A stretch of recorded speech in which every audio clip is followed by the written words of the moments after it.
ఇలా రేవంత్ రెడ్డి పరిపాలన వచ్చి 2 ఏళ్ళు అయితుంది. మరి 2 ఏళ్లలో ఆయన చేసిన మార్పులేంది ఇప్పటివరకు? చేశాడండి. ఇప్పుడు టైం పడతది. కొంచెం కొంచెం చేస్తాడు. అంటే ఇప్పుడు మూసీ నది గురించి టార్గెట్ అని చెప్తున్నారు. మూసీ నది గురించి మాట్లాడుతున్నారు కదా! మరి మూసీ నదికి ఏమైనా చెక్ పెట్టే అవకాశం ఉందంటారా?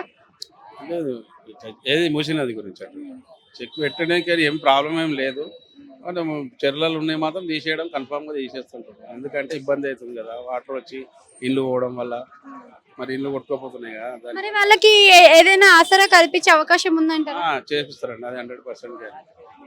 మరి డబుల్ బెడ్‌రూమ్‌లు అన్నారు. అవే ఇప్పటిదాకా ఇవ్వలేరు. అంటే ఇస్తున్నాడు కదండీ!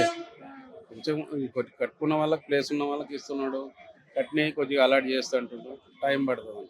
హైడ్రాలో కూల్చిన ఇళ్ళకే ఇప్పటి వరకు ఏవి సమాధానాలు లేవు అని అంటున్నారు. మరి ఇప్పుడు మూసీ నది నుంచి వాళ్ళని తొలగిస్తే వాళ్ళకి ఏ విధమైన నివాసాలు కనిపిస్తారంటారు? ఇస్తారండి. ప్లేస్ చూస్తున్నారు ఇప్పుడే. దానివల్ల టైం పడుతుంది. అంటే గత ప్రభుత్వంతో పోలిస్తే ఇప్పుడున్న ప్రభుత్వం ఎట్లా ఉంది? పర్వాలేదు బాగానే ఉంది. లాస్ట్ టైం అంటే అది వేరే ల్యాండ్ వల్ల ఇది అయింది. ల్యాండ్ పడిపోవడం వల్ల ఆయనకి ఈయనకి తేడాలంటే ఏం చెప్తారు? తేడా అంటే ఏముందండి, ఇక అది వేరు. ఇక అదేమో సపరేట్, ఇది రాష్ట్రం కాబట్టి, మనది తెలంగాణ సపరేట్ కాబట్టి ఫండ్స్ ఎక్కువ వచ్చాయి. ఇదేమో నేషనల్ పార్టీ కాబట్టి జర టైం పడుతుంది. అది దానివల్ల ఇబ్బంది పడుతుంది. అంతే చేయలేకపోతుండే అట్లా టైం.